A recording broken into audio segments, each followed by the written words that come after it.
this past off-season during the summer, working on his left hand, ball handling, finishing with the left hand. Obviously, he's in his second year, so he's a little bit more like he know what he can expect. But we had great conversations. What does that mean? That doesn't mean that you have all the answers. You're gonna still be exploring the league, and now teams are have more antennas up, and how they're gonna be guarding you.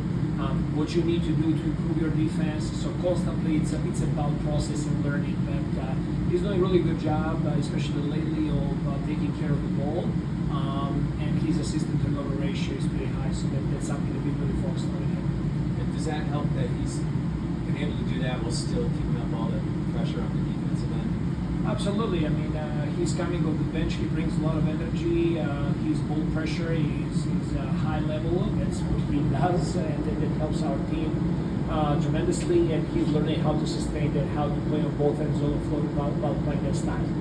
You guys played as complete of a game as possible last time out. I'm wondering if you're looking at tape, was there any moments within that game? Obviously, there's always something that you can build upon, but what stood out to you of just ways that you guys can adjust for this time out?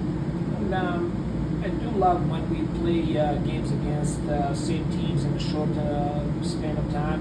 I think it's a great learning opportunity for our team. We're playing against a great team, great coach. I'm sure they're gonna have their adjustments. They're gonna come prepared for the game. So I kind of I'm trying to anticipate what Quinn has in his head, and I'm trying to get ready for that. I mean, it's at the end of the day, we're really focusing on us and what we need to do execution-wise. What are some of the, some limitations that we showed in that first game, some weaknesses that we need to improve on. So it's gonna be a fun game. So much of their offense obviously tends to run through Trey, but now you're getting looks from everybody at this point to contribute. I'm wondering what kind of conversations do you have with guys to be ready on that side defensively?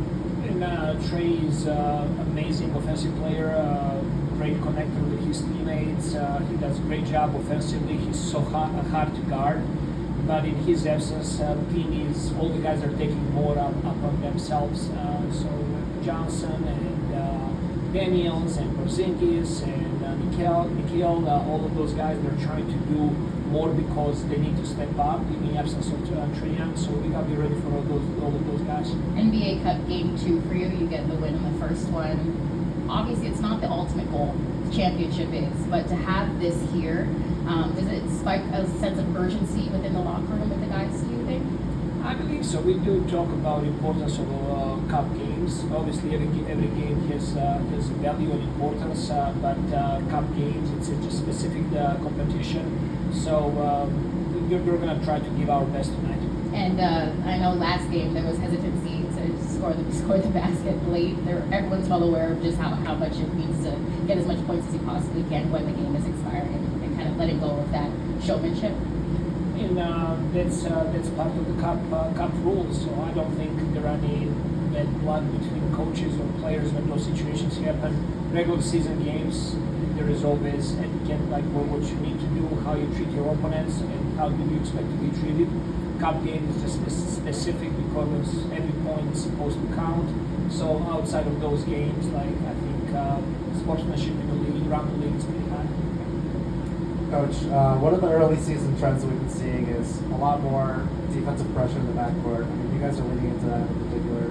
What do you think of that trend, league-wide overall, and are there any sort of trade-offs that come with playing that style? And every team is looking for some small advantage where you can have it. We've been trying to install this for 2 years now. We did it last year, a whole year. Really, we were really successful in the second part of the year. We did ball pressure. I mean, there are more teams in the league doing it. I think it's good for the game. I think that NBA fans, they love both ends of the floor. They like to see good defense. They like to see offensive players. I think it's good for the game. So every team is trying to do it according to their personnel, how they fit best for every team. Coach, after the first game down here a couple of weeks ago, we saw a really good video of you in the locker room after the game, celebrating it. What was it about that first game of the season that generated such an emotional response? And it's our first win of the game. We've been working so hard for 6 months. It was just, inside locker room, a little bit of celebration with the guys, and move on. That's it. Thank you. Thanks.